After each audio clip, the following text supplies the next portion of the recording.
I remember early in my career, I had this amazing idea, just this incredible idea for the company that I work for. Process I thought of isn't really important for this story, but it would have saved us a bunch of time and energy. And obviously, I was excited. I'm still excited today. Here I was working at this company thinking I've just discovered a better mousetrap. And I wasn't looking for a payout. I wasn't looking for glory. I was going to give it away. Now that I'm a little bit older, wouldn't have done that. However, I'm the new guy at the time, and I'm thinking I'm just going to contribute to the company. Give them this wonderful idea. So give it away I did. I took it to my manager, who told me in no uncertain terms that this was the dumbest idea he'd ever heard, and there was no way that it was ever going to leave his office. And it bothered me first that the manager didn't get it, but what bothered me more was this feeling that he wasn't really even listening the entire time I was describing it. He dismissed it the second I said that I had this idea, because I was clearly too new to even understand what the hell we were doing now to have this better idea. The idea stunk in his mind purely, I believe, because a new guy had come up with it. You know where the story's going, don't you? 3 months later, our group vice president, guy 4 or 5 rungs up the food chain at this company, came up with a very similar idea, lauded by the people below him and the people above him as the best flippin' idea ever. I mean, maybe not the best idea, but an amazing idea. Saved the company lots of money, and of course, made us incredibly, incredibly profitable as a group.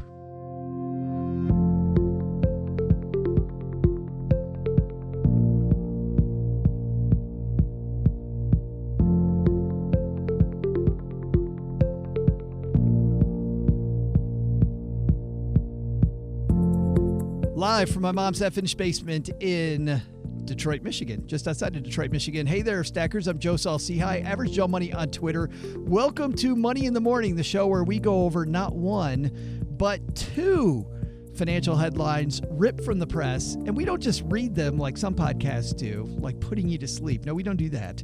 We'll read them, and then, icing on the cake, we'll actually talk about what the heck these might mean for you and for your wallet. Money in the Morning is brought to you by M1 Finance today, a brokerage built for today's investor. M1 Finance empowers you to manage your money and build wealth with ease. Just create and automate your portfolio. They'll take care of the rest for free. Talk more about how that works a little bit later in the show. But if you want to kick the tires, use our link, stackingbenjamins.com/M1. That's the number 1, finance.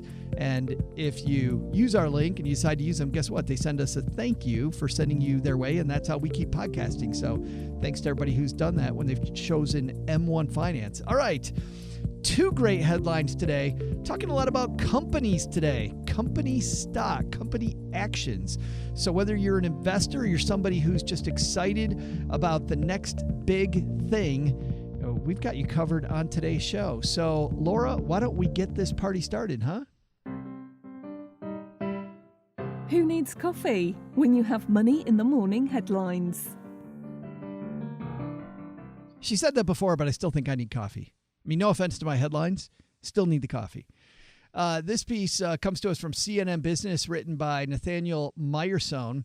Kroger and Microsoft, you see this? They partnered to take on Amazon. How about that? 2 companies getting together to take on Amazon. What's this all about? Well, let's dig into Mr. Meyerson's piece, shall we? Kroger's tapping Microsoft to help create grocery stores of the future and keep up with Amazon and Walmart. The 2 companies announced a partnership on Monday that will bring digital shelves, price tags, and advertisements to 2 pilot stores in Ohio and Washington State near each company's headquarters. The stores are designed to make it easier for customers and workers to navigate the stores, saving shoppers time and Kroger money. Kroger has been partnering with companies such as Nero, Ocado, and Walgreens as it aims to speed up grocery delivery and pickup and experiment with digital tools to support its network of physical stores. The grocery chain is trying to give shoppers who are increasingly browsing and buying everything from consumer electronics to breakfast cereal online more reason to visit physical stores. Under the latest partnership, customers can first build a shopping list using Kroger's Scan Bag Go self-checkout app. Then the app works with cloud-based software and sensors in the store to guide them around as they check off items on their list. For example, if a customer's looking for pasta, the app will direct the customer to the correct aisle. As the customer nears the aisle and approaches the type of pasta they choose, a personal avatar like a banana or an avocado will light up that directs them to the right one. They'll scan the item to check out, and the system will route the customer to the next item on their list. The notion of Kroger having to figure out what digital looks like in stores for a grocery shopper is super important, says Jason Goldberg, head of the commerce practice at digital agent. You can tell we do this live. Digital agency Sapient Razorfish. He believes the tech could appeal to customers who want more information about the food they're buying, where it comes from, and how to deal with it in their homes. Shelves at the two tech-enhanced stores will also look much different than traditional stores. Instead of paper tags for prices and promotions, they'll be digital. That creates room for Kroger to sell advertising space to brands, which could provide a new profit stream in the low-margin grocery business. Switching will help Kroger quickly change prices on products and create deals instead of an employee manually making the changes. Kroger said it will boost workers' productivity since employees will be able to quickly locate products for customers' curbside grocery pickup orders. Kroger Move is a play to keep pace with rivals investing heavily in AI and cashierless technology to reduce long lines at stores, a frequent pain point for customers. Amazon reportedly plans to have as many as 3,000 cashierless Go stores by 2021. Walmart's Sam's Club recently opened up a Sam's Club Now in Dallas that has shoppers pay with their phones and use them to find products in the store. Walmart has also added detailed digital store maps to its mobile app to guide shoppers to aisles and products. Kroger will try to sell the new technology with Microsoft to retailers in the United States and around the world. I'm a little skeptical of it, Goldberg said. If I'm Albertsons or Walmart, why do I want to buy a digital merchandising solution that was invented by Kroger?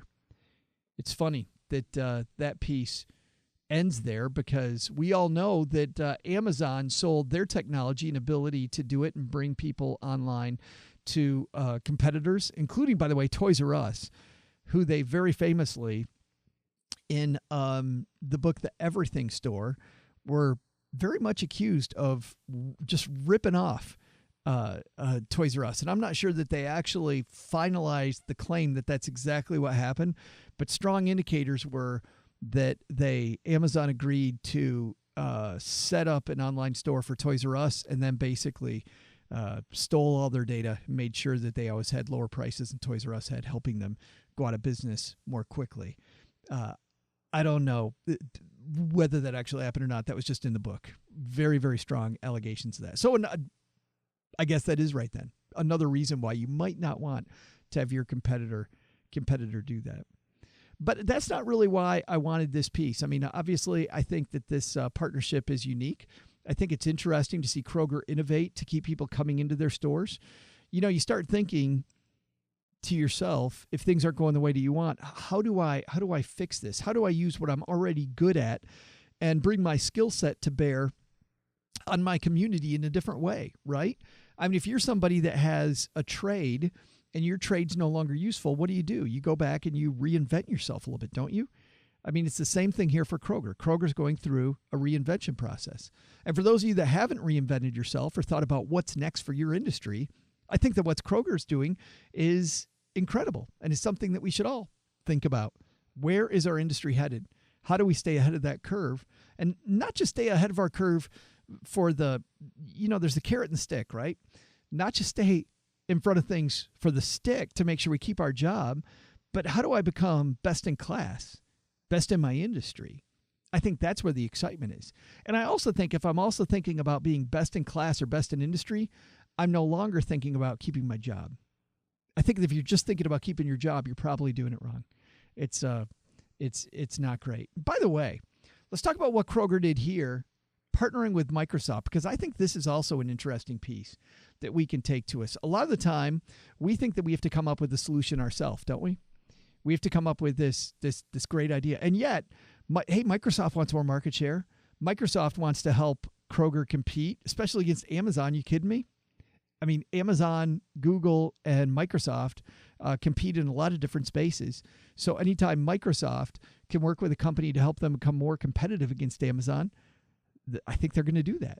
So it's great for Microsoft, and it's also great for Kroger. So here's a question for you. In whatever you're doing, whether it's working out, is there somebody you could partner with to make workouts easier?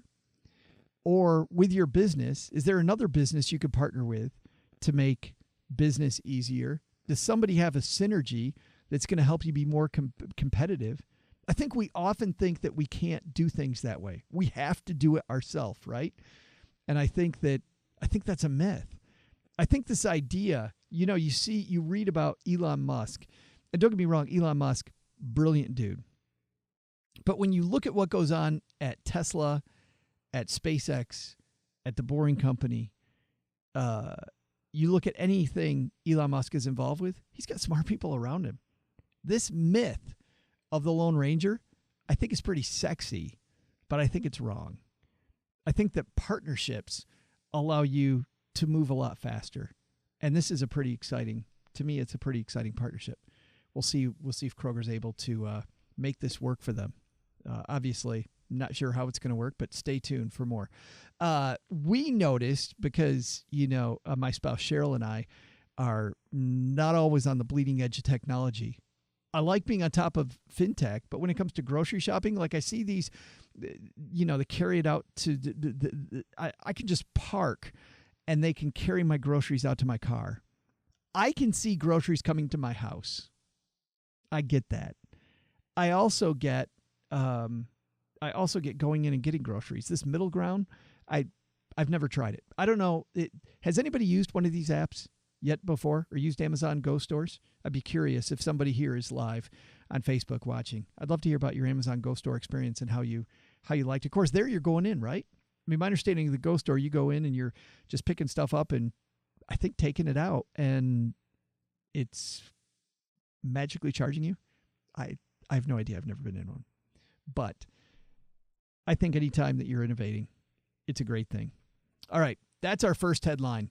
Let's say hi to everybody hanging out with us. We got a nice little group hanging out with us today. George is here. Kimberly's here. Nydia's here. Sue is here. Ryan's just back from the Bahamas. I feel so bad for him having to come back from the Bahamas, especially if he's coming to a place like Michigan, where I was talking to Richie this morning. It's over 60 degrees in Texarkana today, and it is just above 30 here. A whole different thing. Paul is here.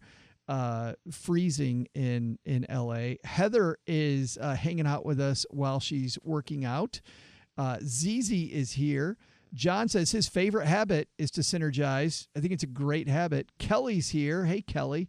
Kimberly says, I love grocery pickup and delivery. It's great not having to take kids into the store. I think that's probably the reason why I don't do it, Kimberly. If I had to figure out grocery shopping and soccer practice or after school activity or whatever it might be, juggling a bunch of different priorities there, I probably like that. I'm curious though about grocery pickup versus delivery. Like, I think of going halfway to pick up the groceries. Why wouldn't just have them bring it to my house? Is there a cost difference? Is that the reason why? I'd love to hear more about why somebody would go halfway there. Or maybe delivery is not available in your area. I don't know. Let's move on to our second piece. I think we'll circle back and see what people on our Facebook page have to say about that. By the way, if you'd like to hang out with us live as we record this, we do these at sporadic times on Facebook, on our Facebook page. It's the Stacking Benjamins Facebook page. That's our other podcast. Head to facebook.com/iStackBenjamins and sign up for the page, and you'll get a notification when we're on and recording these podcasts. All right. Second piece comes to us from Barron's. Talk about a couple other companies. Interested in Uber and Lyft, writes Al Root. Then check out General Motors stock. General Motors, Uber and Lyft. Check out GM. What the heck's this all about? Let's dig in here. Worry over the auto sector is dragged on for years, but General Motors is bucking the trend for one analyst at least. Stocks of automotive companies were stuck in reverse in 2018, dropping about 24% on average. Negativity toward the sector so far has continued this year, too. Last week, RW Baird slashed price targets on 12 automotive suppliers by an average of 22%. Cohen did the same for 6 suppliers by a more modest 6%. But when it comes to... this is so great. Barron's is making me sign in during a live podcast. This is fantastic. So I was signed in earlier, and now I'm not signed in. And, yeah, this is fun. How about that halfway through the show? Well, you can't make that up, can you? And apparently...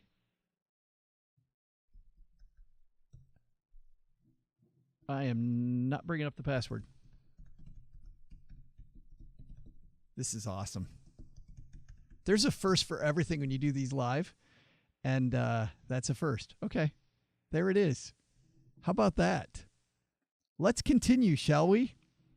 Thank you, Barron's. But on Monday, General Motors got an upgrade. BMO analyst Richard Carlson has the stock at Outperform with a price target of $41, up from $38 previously. That implies nearly 20% gains from GM's recent share price of $34.43. It isn't necessarily the overall automotive environment that is Carlson positive on the stock. After all, Chinese car sales fell 16% year over year in November, and U.S. investors are worried that auto sales have peaked. Carlson instead believes GM's autonomous ride-sharing platform, Cruise, has a bigger role to play. A key catalyst we see for GM in 2019 will be a brighter spot on GM Cruise, Carlson wrote. We believe Cruise isn't appropriately priced into the shares. That spotlight will come as a result of the expected flood of tech companies' initial public offerings this year, including ride-sharing companies Uber Technologies and Lyft. Cruise will eventually compete with those two companies in the autonomous ride-sharing market. Last year, SoftBank invested $2.3 billion for 19.6% of Cruise, valuing the unit at just under $11.5 billion. Figuring out what that number means to GM shareholders can be difficult. Valuing GM as the sum of all its parts is tricky. First, there's a job of valuing and separating the finance subsidiary. GM Financial is $86 billion in debt, $12 billion in equity, and has earned about $1.7 billion in operating income over the past year.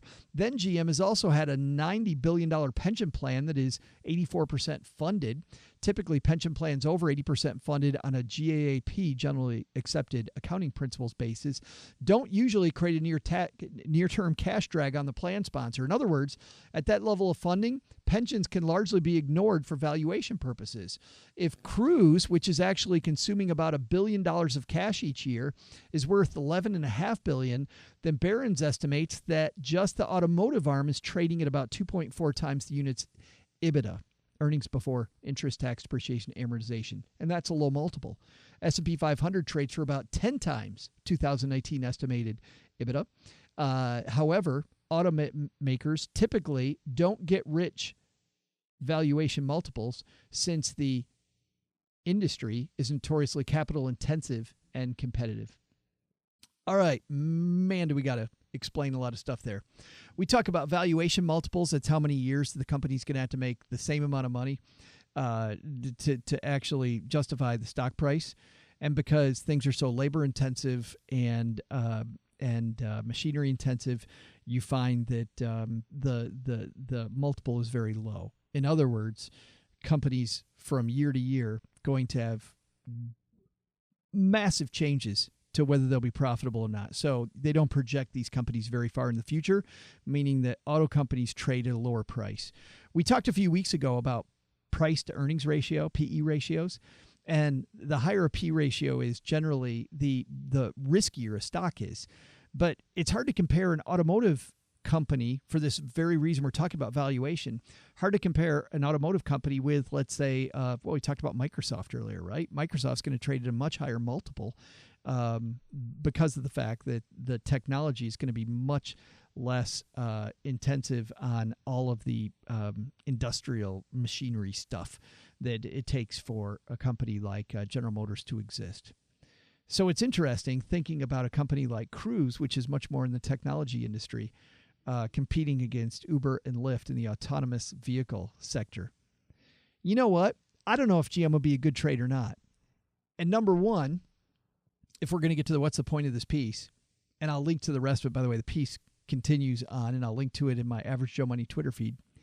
But the point here on the negative side of this, just because you read a piece on Barron's, and almost didn't read the whole piece, by the way, might have just read the start of it. Thank God I remember my password again.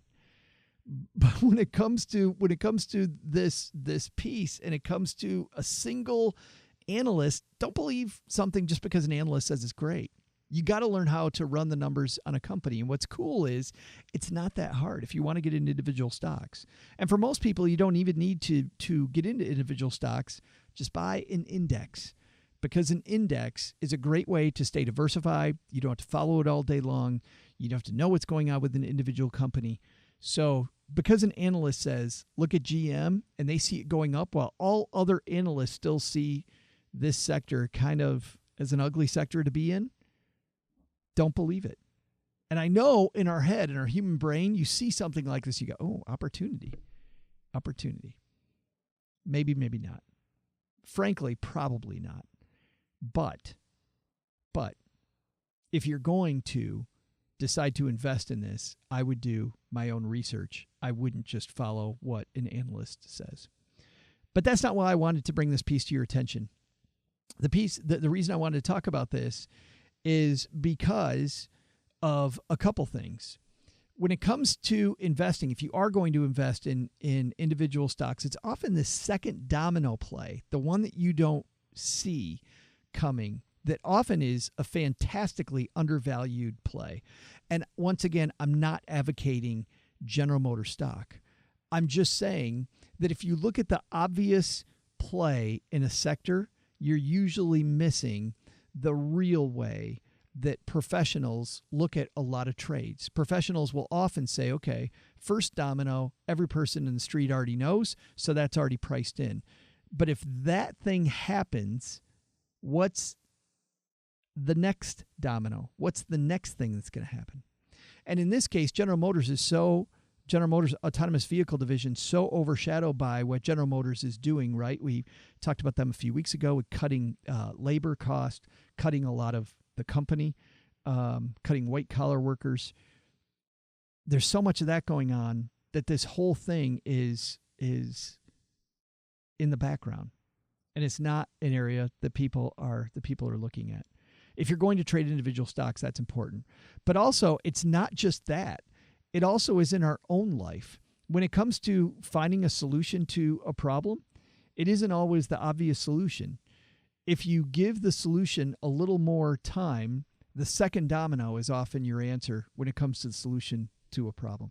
I've often found that the obvious solution that seemed like the no-brainer wasn't quite the no-brainer I thought it was. But if I took a couple days and I actually thought about, okay, if this happens and this thing, what's the second domino? I come up with a much better solution. Let's say hi again to everybody hanging out with us today. It's Kimberly says, back on our first piece, Kimberly says pickup is free and delivery has a fee. Well, there's a reason to go halfway and just pick it up. And Richie's mom is here. Hey, Penny. Penny says it's 75 degrees in Central Texas. Now, the good news about today, though, Penny, for me, I got to sit in front of a fireplace. Actually, I showed Richie because we spent a lot of time video chatting. I turned around, I showed him sitting in front of, there's something I couldn't do in Texas very often, sit in front of a fireplace most of the day writing. It was awesome. Miles is here. Miles says he finally caught a live show again. Says he uses the Walmart app to pay as well as find things in the store, especially since lots of stores have different layouts. Cheryl on the Target app just yesterday, the day before, found that when it told her what aisle things were in was pretty cool. This idea of Kroger even directing you to where in the aisle things are, I thought was pretty nifty. Kelly's here. Kelly says, when I was postpartum, my Ohio friend had Grace ties delivered to my door in Michigan. It was awesome. That's cool. Boy, that makes it much easier, doesn't it? That'd be fantastic. Nydia says, I hope it keeps people on budget. Pickup seems to do that. I imagine Amazon Go's aim is to have people spend more.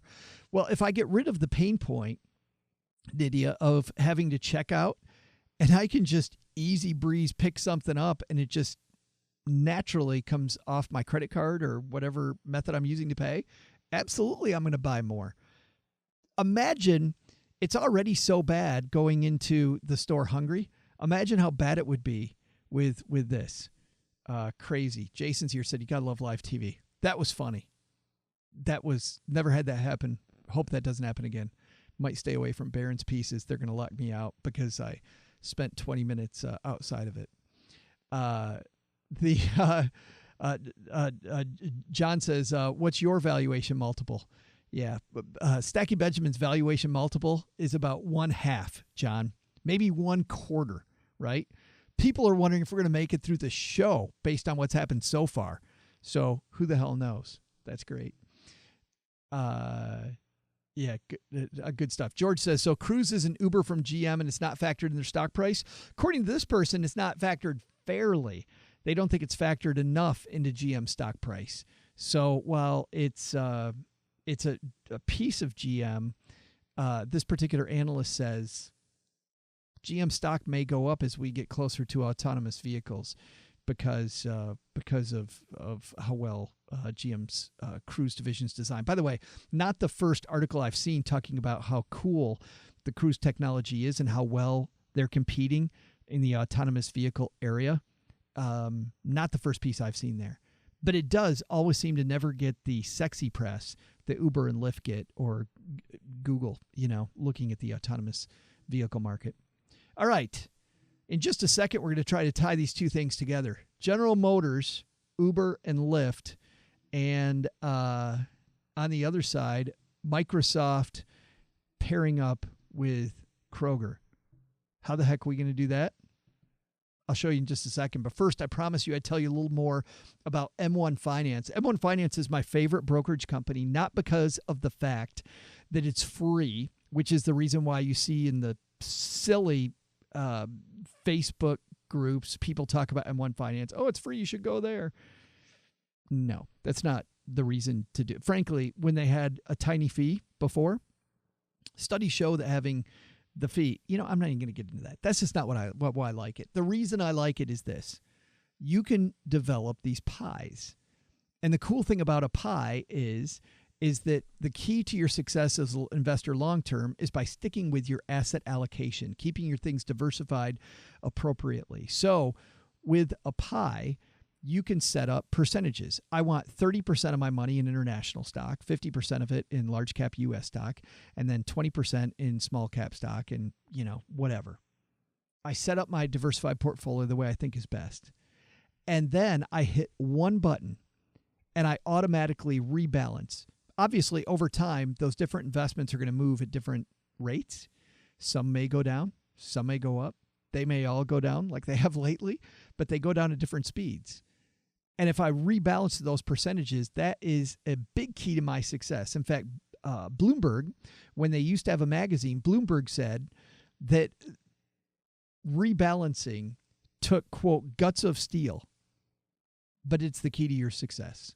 And so M1 Finance makes it super easy to rebalance. If you want to check it out, please use our link, stackingbenjamins.com/M1 Finance, and kick the tires, see how M1 Finance works. And I think you're going to like it the way that I do. Fantastic stuff.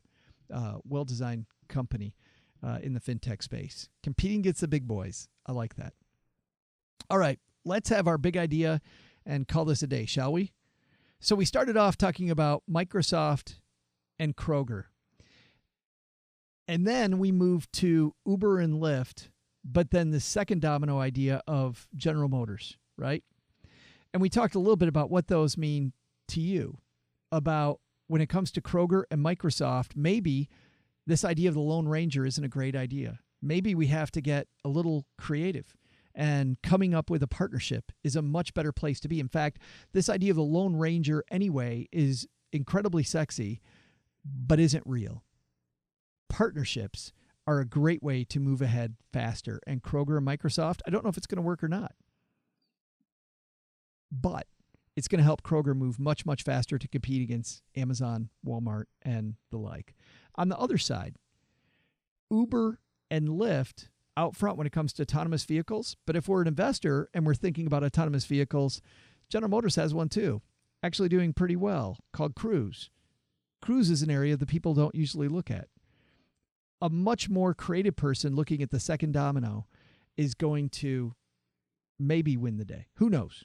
All I know is knowing the full battlefield there, understanding all the different pieces, much, much better than just saying, oh, I'm interested in autonomous vehicles, I'm going to invest in Uber, or I'm going to invest in Lyft, whatever it might be.